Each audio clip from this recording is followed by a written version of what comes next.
Hello my dear student, welcome at Nimbus learning powered by engineers academy. RPSC AEN mains examination एकदम जोरों शोरों से तैयारी चल रही है। तो उसी बीच में लेके आए हुए क्वेश्चन, ये क्वेश्चन है आपके 20 नंबर का और वो भी है टू पोर्ट नेटवर्क का। सो देखिए ध्यान से, कई बार आपके दिमाग में आता है सर टू पोर्ट नेटवर्क और 20 नंबर का क्वेश्चन ऐसा कैसे हो सकता है। क्योंकि जनरली अपन क्या करते हैं, अगर आप एग्जाम को देखें, अगर जो आपके एग्जाम होते रहते हैं ऑब्जेक्टिव वाले, जनरली उसमें टू पोर्ट नहीं आता है। जब टू पोर्ट नहीं आता तो आपको लगता है कि नहीं एसी सर्किट से या किसी और टॉपिक से आपका 20 नंबर का क्वेश्चन आएगा। बट समटाइम्स उन जगह से क्वेश्चन 20 नंबर का आ जाता है जिनको आप कभी इग्नोर करके चलते हो। हाँ, ये भी बात ध्यान रखना, कई बार वो टॉपिक जो एग्जाम में जैसे जो जनरली जो एग्जाम होते रहते हैं वहां पर कम पूछे जाते हैं, अगर वो क्वेश्चन यहां पूछा जाता है तो कई बार वो क्वेश्चन आसान भी होता है। तो ये एक बहुत बड़ा क्लू है जो मैं आपको बताना चाह रहा हूं कि जो टॉपिक, जैसे कई बार ऐसा होगा कि suppose the question come from EFT, तो ईएफटी क्वेश्चन आएगा तो बहुत टफ नहीं होगा, दिस इज वेरी इजी, लेकिन लोग उसको नहीं पढ़ते। तो मैं आपको यहां पर इस क्वेश्चन के थ्रू ये बताना चाह रहा हूं कि हर टॉपिक को बहुत ध्यान से पढ़िएगा। और जो टॉपिक एग्जाम में कम आते हैं, कम इन द सेंस मैं ऐसे नहीं कह रहा हूं आरपीएससीएन में कम आते हैं, उन एग्जाम्स में जो जैसे एग्जाम्स होते रहते हैं, जो आपके प्री के एग्जाम ऑब्जेक्टिव पेपर होते रहते हैं, जहां इनका वेटेज कम रहता है या कम माहौल रहता है क्वेश्चंस का, तो यहां पर जब क्वेश्चन आएगा तो डेफिनेटली वो आपको 20 मार्क्स का दिखेगा या 5 मार्क्स का दिखेगा, जो कि आपको अगर दूसरे उन टॉपिक से कंपेयर करो जो ज्यादा आते हैं तो बहुत आसान होगा वो। जैसे क्वेश्चन है, this very easy question and this is a 20 marks question. एक बार क्वेश्चन को पढ़ते हैं। The following equation refer to the two port network. V1 आपको 5i1 2i2 V2 is equal to 2i1 plus i2 दिया है। A load resistance of 3 ohm is connected across a two port terminal as shown in figure. Calculate the input impedance। तो देखिए ध्यान से, आपको input impedance निकालना है। It's very easy question है ना, तो बहुत ही आसानी इसको किया जा सकता है। तो सबसे पहले आपको करना क्या होता है, कभी भी अगर आपके पास कोई बॉक्स दिया जा रहा है, तो कई बार क्या होता है इस बॉक्स के आपको पैरामीटर्स दे दिए जाते हैं, बट इन्होंने तो क्या किया, इस बॉक्स की दो इक्वेशन ही दे दी। And sometimes in the examination is the parameter is given. जब भी पैरामीटर गिवन होते हैं तो इन पैरामीटर की मदद से अपन सबसे पहले क्या करते हैं, कहीं ना कहीं दो इक्वेशंस बनाते हैं। लेकिन यहां तो इक्वेशन पहले से गिवन है, तो आप सीधे क्या लिखोगे, आप फ्रॉम द गिवन या गिवन दैट, यहां पर क्या लिखोगे आप, you can just write down given that, what given that. तो यहां पर आप देख पा रहे हैं कि आपको क्या दिया जा रहा है। So this is we have 5i1 v1 is equal to, I say 5i1 plus 2i2, and here you can say this is 2i1 plus i2, this v2 is equal to 2i1 plus i2। ये मुझे को दिया, ये मुझे दिया जा रहा है। Yes, so these two equations are given, so this is given that. Now I say, अगर आप ध्यान से देखें, अब इसको सर कैसे एग्जीक्यूट करें, बड़ा सिंपल है। ट्राई टू अंडरस्टैंड, आपको पूछा क्या जा रहा है, calculate the input impedance. What is the meaning impedance?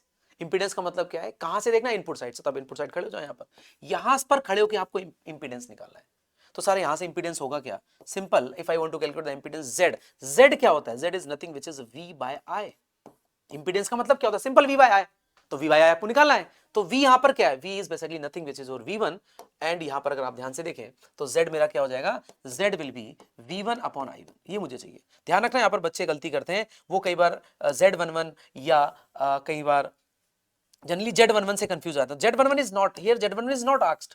यहां पर आपसे Z11 नहीं पूछा गया, अगर आप ध्यान से देखें तो यहां पर आपसे Z11 नहीं पूछा गया। तो यहां पर आपको Z11 नहीं पूछा गया क्योंकि ये इनपुट इंपीडेंस पूछ रहा है।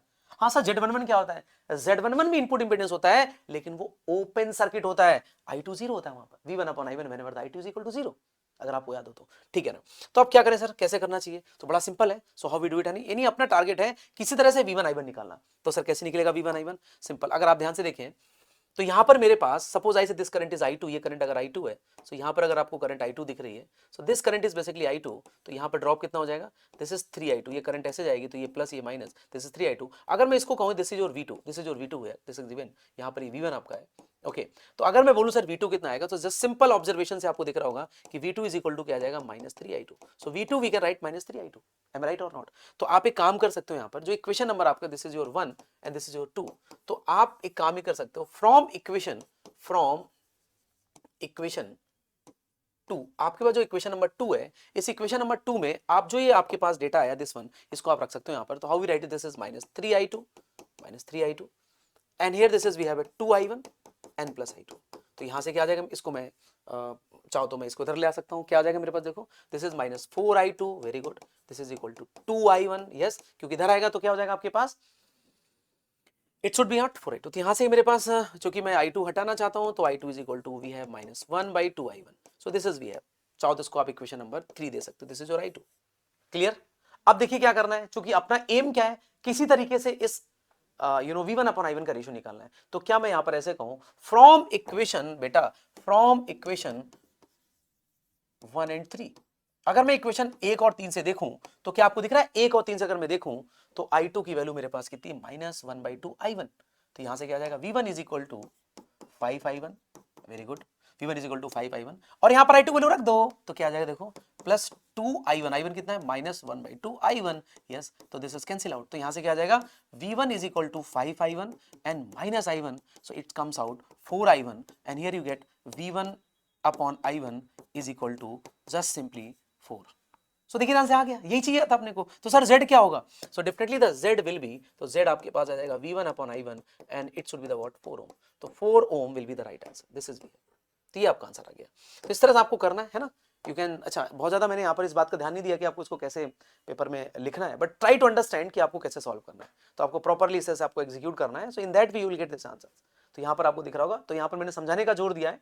तो इस तरह का कन्वेंशनल क्वेश्चन आपको दिखेगा, and here you see this question for 20 marks. तो 20 नंबर का है। तो आपको लगेगा सर ये तो बहुत आसान था, बहुत आसानी से हो गया। तो मैंने क्या बोला स्टार्टिंग में कि कई टॉपिक ऐसे होते हैं जो टॉपिक आप कई बार इग्नोर करके चलते हो, वहीं पर आपको 20 नंबर का क्वेश्चन चिपका होगा, इसलिए टॉपिक छोड़ के मत जाना। इस क्वेश्चन के माध्यम से ये मैं आपको समझाना चाह रहा हूं, do not left the topic. समझ आ रही बात, नहीं आ रही है? सो उम्मीद करता हूं इस तरह के मैं और क्वेश्चंस लेके आऊंगा और आपको मैं इस तरह से बताता जाऊंगा क्या क्या पॉइंट्स है, उनको ध्यान रखिएगा। थैंक यू सो मच, बने रहिए निम्बस लर्निंग पर। Thank you so much.